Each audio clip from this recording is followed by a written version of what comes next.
दादी नानी की कहानी मेरी जुबानी में आप सभी का स्नेह भरा स्वागत। आइए आप सबको नीटू के साथ जंगल की सैर करवाती हूँ।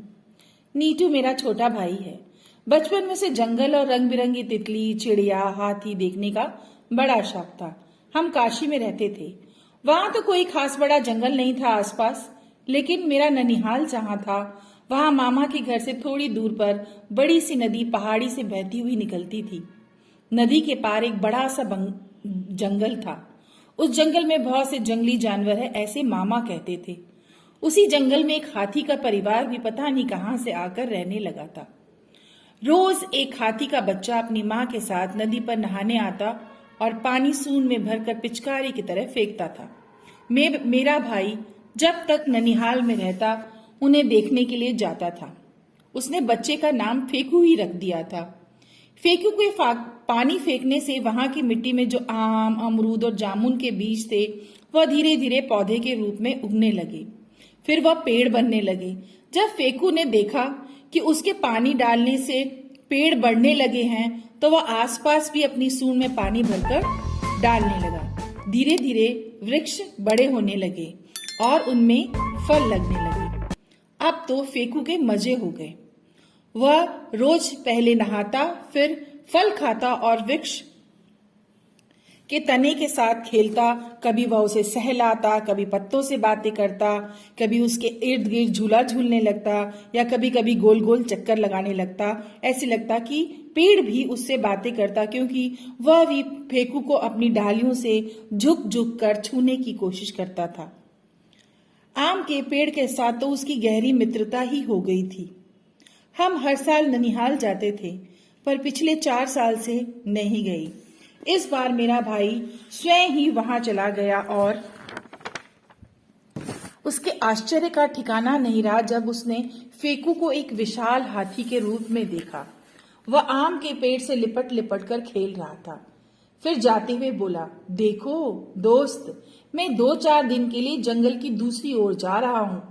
तुम अच्छे से रहना, उदास मत होना। पेड़ ने भी अपनी पत्तियां झुकाकर हामी भर दी। हाथी के जाने के 2 दिन बाद कुछ स्वार्थी गांव वालों ने वहां आकर कटाई शुरू कर दी।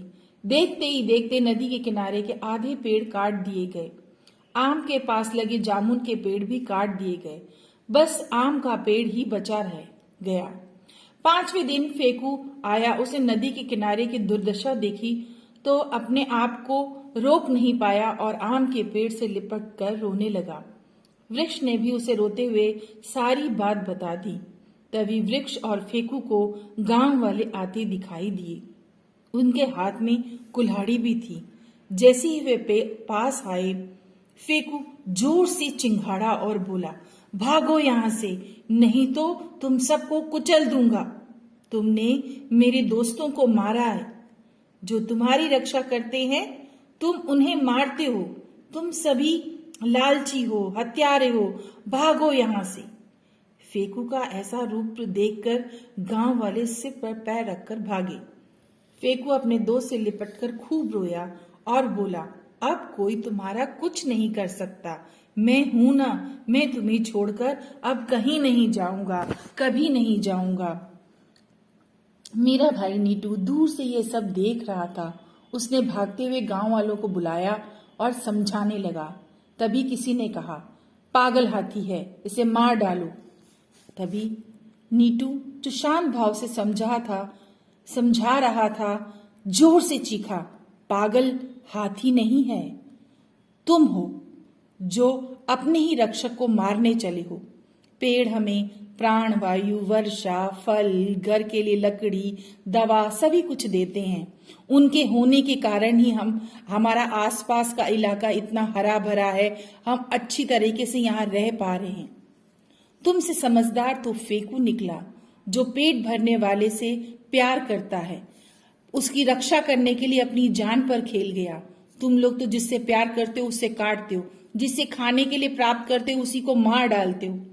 तभी दूर से मेरे नाना जी आए और उन्होंने जब नीटू को देखा कि वो इस तरीके से समझा रहा है तो उन्होंने नीटू का साथ देते हुए कहा कि नीटू सही कह रहा है।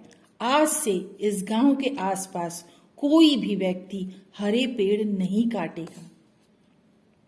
धन्यवाद। कहानी अच्छी लगी हो तो आगे अवश्य बढ़ाएं। जी हाँ बच्चों, ये कहानी आज मैंने आप लोगों के लिए ही लिखी है। पेड़ हमारे रक्षक है, उन्हें फेकू हाथी की तरह अपना